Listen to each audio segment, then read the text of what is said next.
हर हर महादेव दोस्तों, कैसे हैं आप सब। चलिए शुरू करते हैं आज की कहानी। जिस घर में सुहानी और मोहित के होने वाले बच्चे की तैयारी में घर भर में खुशियां मनाई जा रही थी। तैयारियां हो रही थी। हर एक सदस्य इस नए मेहमान के आने का इंतजार बेसब्री से कर रहा था। तो आज बच्चा होने पर ऐसा क्या हुआ कि घर में उदासी छा गई। हर एक सदस्य आपस में मुंह छिपा रहा था। भगवान से शिकायत कर रहा था कि हमारे साथ ही ऐसा क्यों।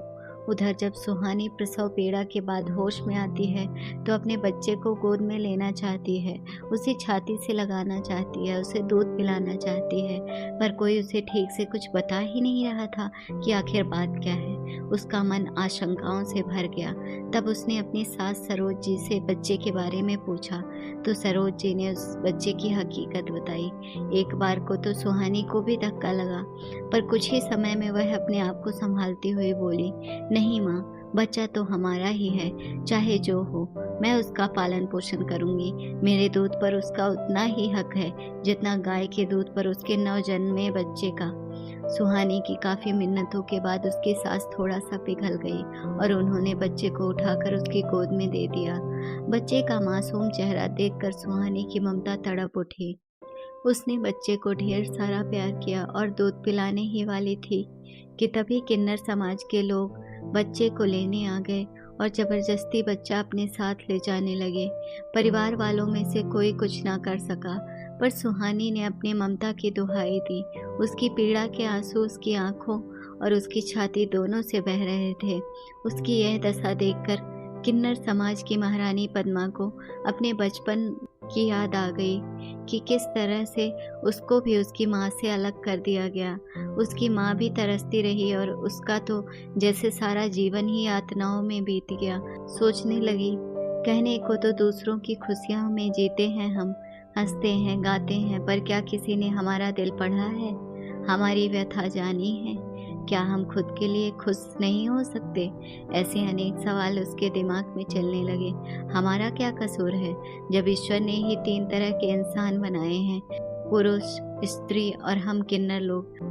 माना थोड़ा समय लगेगा हमें समाज में अपना स्थान पाने में, पर शुरुआत तो करनी ही होगी। और अब तो सरकार ने भी हर जगह हमारी मान्यता थर्ड जेंडर के रूप में दे ही दी है, तो क्यों हम इस व्यवस्था को नहीं बदलते, और कब तक नहीं बदलेंगे। उसने सोचा, आज से ही ये एक अच्छी शुरुआत करते हैं। ऐसा सोचकर उसने सुहानी की गोद में उसका बच्चा वापस डाल दिया और बोली, ले पाल ले अपना बच्चा, मिटा ले अपने दूध की तड़प, पर देख, इसको भी आम बच्चे जैसा ही पालना, पढ़ाना, लिखाना, क्योंकि ये समाज मतलबी रिश्तों से भरा पड़ा है।